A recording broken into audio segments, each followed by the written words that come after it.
So I did one of these, I don't know, must be a year ago, about the last Metallica album.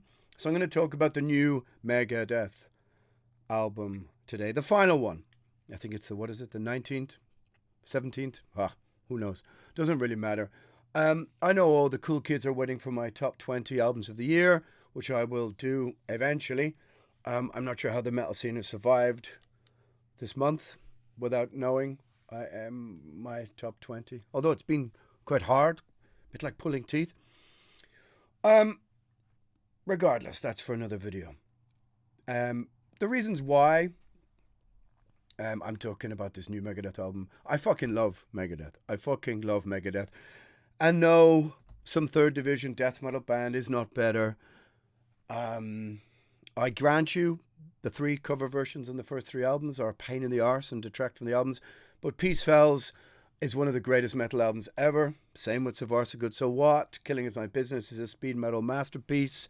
And those are my favourite ones. Yes, I love Rest in Peace. Countdown to Extinction also I love. In fact, to be honest, other than Risk and a couple of the last few, of course, the quality has been a bit all over the place for the last 25 years, but I still like some songs from the underrated 13, the brilliant The System Has Failed, which is an absolute hidden gem of a record. And to be honest, feels like it should have been the final. Maybe a record like that would have been much better served to be at the end of such an illustrious career, but we'll get to my feelings on that. So I was one of those kids that got Megadeth before Metallica, just about. I think it's because of MTV. Seeing the video for Wake Up Dead had a massive impact. Managed to find myself an old shirt from the time. Really struggling to get into it, hence why I've had to tape. They look so ridiculous, like something out of a mid 1980s kiddie movie. Well, actually, it's not hardly surprising because that's when the shirt is from. So rather than some hardcore punk kid telling about the new Megadeth or somebody who wasn't born back then in time to understand the glory of 80s Megadeth, because Slayer were the darkest sounding band. Metallica, well, I think, there were pinpoint precision of Ride the Lightning and Master of Puppets, but Megadeth was the dark band. Count the members who are dead from various overdoses, from heroin, from this and that and the other. They were the band of all the stories that I know, and know from people who knew them personally back in the day. I even interviewed Dave Mustaine, must be 15 years ago. But they were the dudes who were living in squalor, sleeping in the back of the rehearsal room, and by 87, all taking various kinds of drugs. And there was an element of recklessness and danger around them that I think personally, maybe the other bands at the time didn't have. So actually, all the sort of post-dissection, post-Rotting Christ rumours that were abound at the time about Megadeth, fair enough, whatever those were. But at that time in the 80s, they were a pretty reckless, wild bunch. And if you think a song like My Last Words isn't one of the greatest metal songs of all time, then you've got Rocks in Your Head. Or if you don't, or Black Friday, or Mary Jane, or... Anyway, point is, I do love Megadeth, old Megadeth, and I do have a very big soft spot, even like Cryptic Writings, etc. So anyway, you're saying to yourself, he's proved his metal credentials. Very important to a middle-aged heavy metal content creator like myself. And while you all wait for my top 20 and me to perhaps get my finger out and do a few more podcasts to camera, although I'm loath to do it, let's discuss the new Megadeth album. First things first, is this cover done by AI? It sort of looks like it, doesn't it? It has that feel to it. But maybe I shouldn't say that because I don't know for sure. So, first impressions are that this is an album that is sonically trying to be like Countdown to Extinction. It's got a very dry, upfront kind of mix. Originally that was made by Max Norman until Mustaine kind of went and redid all of those albums from the late 90s. I mean, he fiddled with So Far So Good So What, Rust in Peace, changed the drum sounds, and those early 2000s CDs, avoid getting them. And if you see them all listed on Spotify, try and find the original mixes of Euthanasia. Another great record. Not the remastered, because they fiddled with the bass drums, they fiddled with all sorts of stuff. It's just not good. So this, first of all, I think is trying to be like Countdown to Extinction, as in sonically. It's a very dry upfront sound, and the drums are quite dry. And I think it's a mistake. I think it's a mistake because this is the last album. Mustaine is in his early 60s. The voice isn't strong. The voice is not where it used to be. And I'll make this comparison out of the gate. If you take the album System Has Failed, whoever the engineer who did that was understood the task better than possibly anyone since those Max Norman records, which is that the voice needs treatment. It needs caressing. It needs TLC. It needs skill to mix in harmonies. This, I know Mustaine's voice is on its kind of last legs, but it's so dry, it's so out front, and it's so, all of its weaknesses now, as to be expected, you're not a 35-year-old man anymore, are pretty raw. And the System Has Failed, again, as a reference point, has lots of moving parts sonically in the background, different guitar tones, interesting layers. I think Chris Poland does some solos, and they all have different tones. And there's some really excellent backing strings every now and again, which you feel this album really, really could do with someone in the studio who quietly just knows how to get the best out of Mustaine. The two guitar tones, I'm going to go on about this for it onto video till I'm in the grave, is that the two guitar tones should be different, but they aren't. So far so good. So what? Two guitar tones. The bass is a kind of nondescript clanking tone. Fair enough, you know, play it through really expensive stereo, crank it up. It sounds pretty good. It does, compared to most modern metal records, but unfortunately Megadeth's bar is pretty fucking high. It just feels like this all could have done with a little TLC in the tones, and it's going to be really exposed when we get to the end of the album. Tipping Point sounds like a song that was from that. Tipping Point is the opener. And it's pretty reasonable. It's not bad. It sounds a bit like a song from that Hidden Treasures CD of the 90s. Maybe it's Breaking Point. Is that the same song? Well, I don't know. Because if the whole album was like the song Angry Again, that would be pretty good. Megadeth album. That song has a beautiful Megadeth chunk that could only belong to that period of Megadeth. Tipping Point, it's not a bad opener. And somehow it sounds like it's been treated with a little bit more sonic respect in some of the songs. And so far you're thinking, okay, maybe we're in for another 13, for example, is an album that I like that nobody else seems to like. Public Enemy #1, Black Swan, has some Sudden Death, has some really good songs. No one gave a shit about it at the time. I mean, it's very loud, kind of dynamic, attacking album, which this album isn't.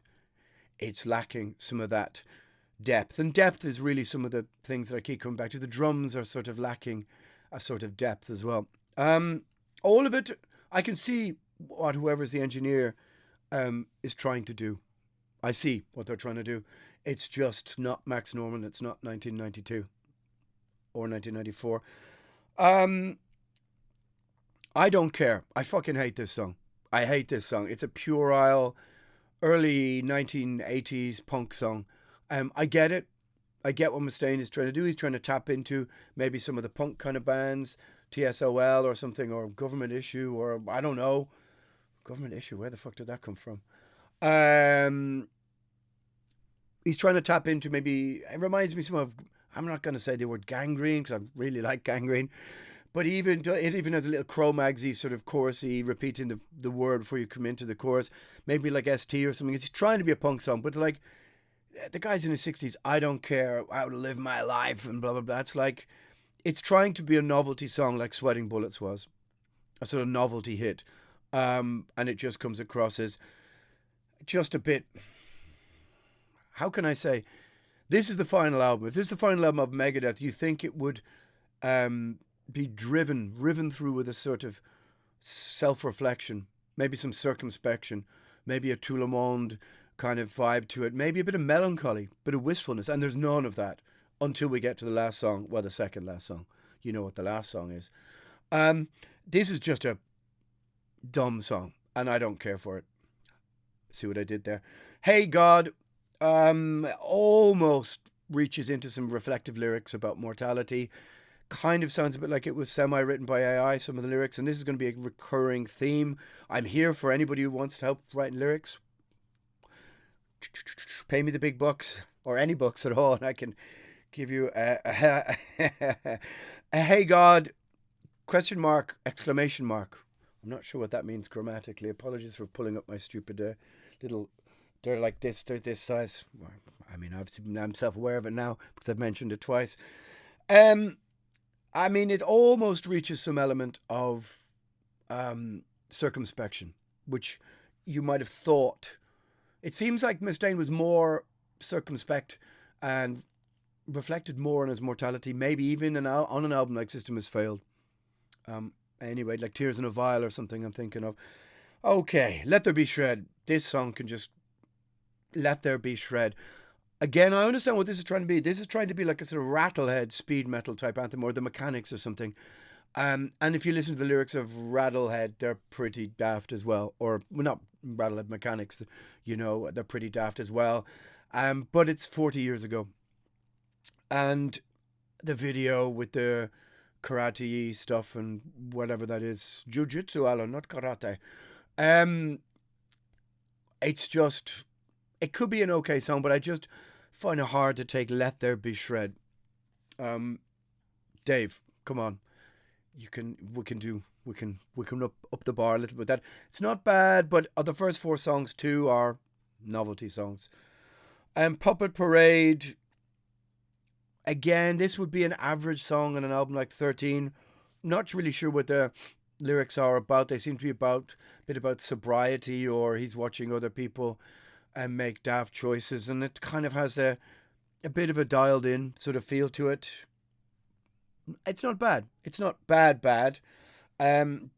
Sixth is the worst track on the record, and that's Another Bad Day. Not a dreadful day, not an abysmal day. A bad day. His watch has stopped. He can't afford Starbucks. He lost his job at something. It's just so mundane. I mean, I imagine that was just at the end of a bad day. He thought, you know what, I'm going to write a song about today. And it's every bit as mundane as it sounds. This should never have made it past the editing floor, or whatever you could say. Look, it shouldn't have made it past there. Dreadful lyrics. Made to Kill.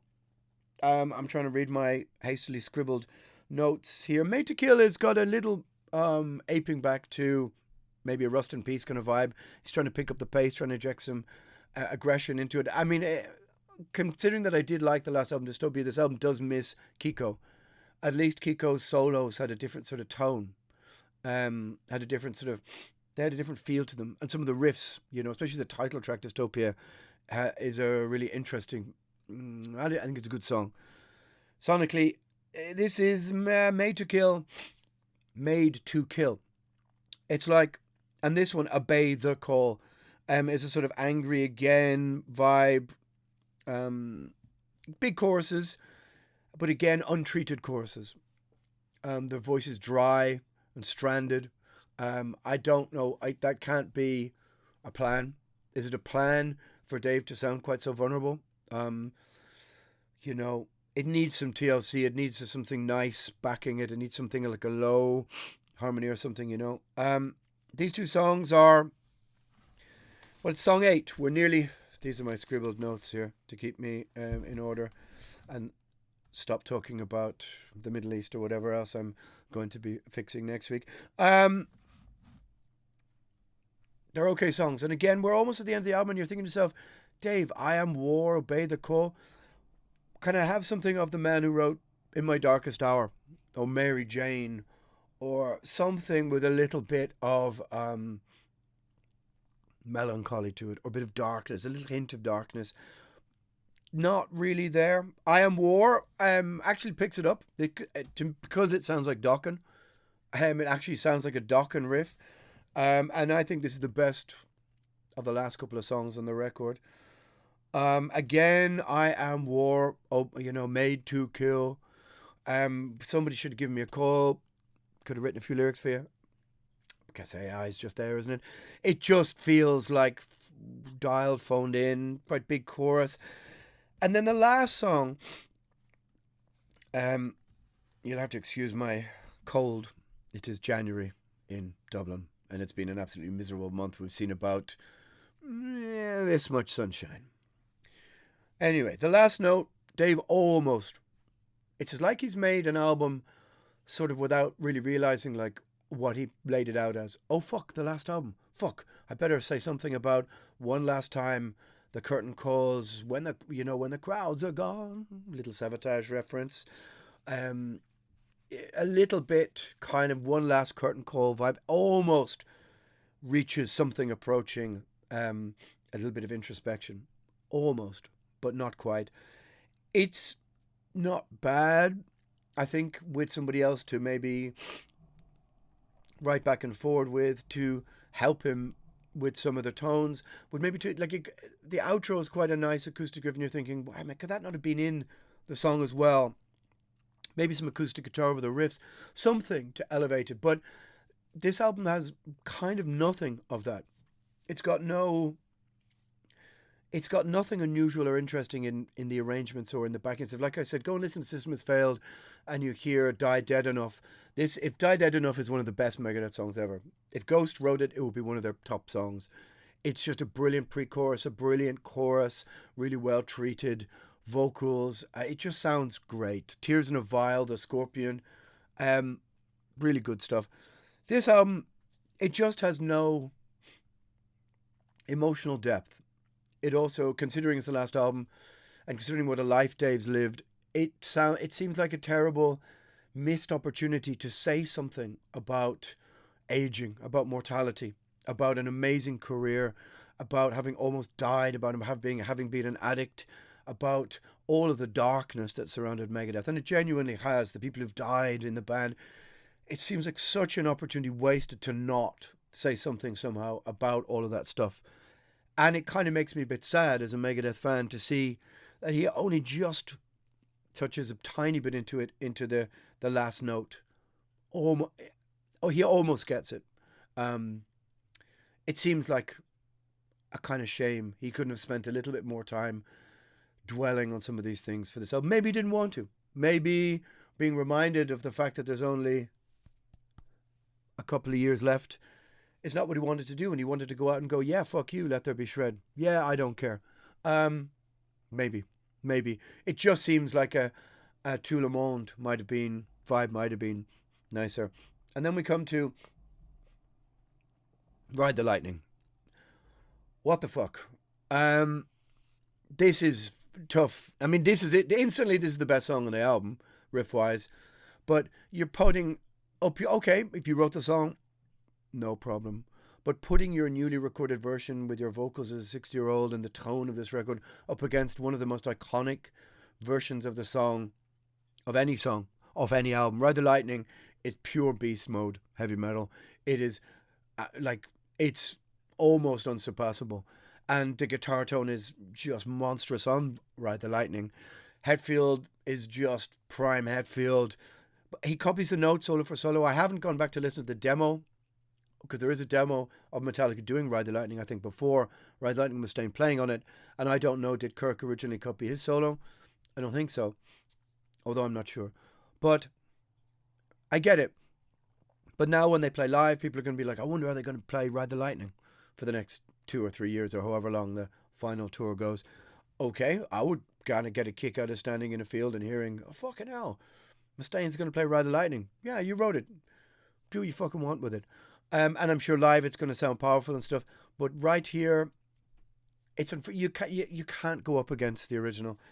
And Mustaine's voice is out front and dry and, sounding. He's sounding old. He sounded like there ain't much gas in the tank. And I get it. There probably isn't. And whoever engineered this album, I mean, I don't know. Maybe he was told to just do whatever the fuck, just shut the fuck up and do what I tell you by Mustaine. But it feels like this album is just missing some TLC sonically. It's not a bad record. It's not a great record. It's not really a good record either. It's not even as good as I said, something like 13 or United Abominations. Is it a fitting epitaph? Not really. Would I have liked it at any other point in their career? Probably not. I think even in '89 I would have been a bit disappointed after, well, So Far So Good So Well, it's one of the greatest metal albums of all time, so yes, I would have been disappointed. Where could it have fitted back in the old days? I'm not sure. Would it sound better with Max Norman? I mean, everything probably does. Or Michael Wagner or whatever. But, you know, Mustaine, maybe he's just going, I don't care. That's the final one I want to make. And on those terms, the fact that he's still alive is pretty fucking extraordinary considering how many members have dead. He probably surely has, as he said, written a contract in blood and sold his soul and all those kind of things. And we get one last time now for the next couple of years to, I suppose, enjoy Megadeth live. Last time I saw them, it was still good. But it's not an album that makes me think back of my love for the band from the 80s and the 90s or whatever. And especially to think back of, as I said, times where maybe they seemed more circumspect and more thoughtful about darkness, about mortality, about reaching the end of your days, all these kind of things. So it's not as bad as haters are going to say, and it's certainly not a great record, as I've seen already some people say. It's not bad. It's a 6 out of 10 record that sadly seems to miss the point of being the final tombstone on an incredible career. But you know what? It's not going to take my love for 502 or Liar or Hook and Mouth or Black Friday or Devil's Island or Wake Up Dead or Rattlehead or Looking Down the Cross or Last Rites, Polaris. Holy fuck, when you think about it, how many fucking insanely incredible songs has this man made? Somewhere between 1,500 probably, if you add them all up. Trust, we can put him in there. Disintegrators, Back in the Day. The list goes on. Tout le monde, blah, blah, blah. Reckoning Day. High Speed Dirt, Skin in My Teeth. I'm going to stop mentioning Megadeth songs. It's getting silly now. And I'm going to try and peel myself out of this without doing myself an injury. My friends, just thought I would make a little video about the new Megadeth album. So you get a sort of idea from someone who was there and listening to Megadeth back in the day and does remember Wake Up Dead on MTV and remembers So Far So Good So What coming out and all that kind of stuff. No, I'm not that fucking old, by the way. However, there you go. The new Megadeth. Have a go. But, you know. All right. There you go, my friends. Over and out. I thank you.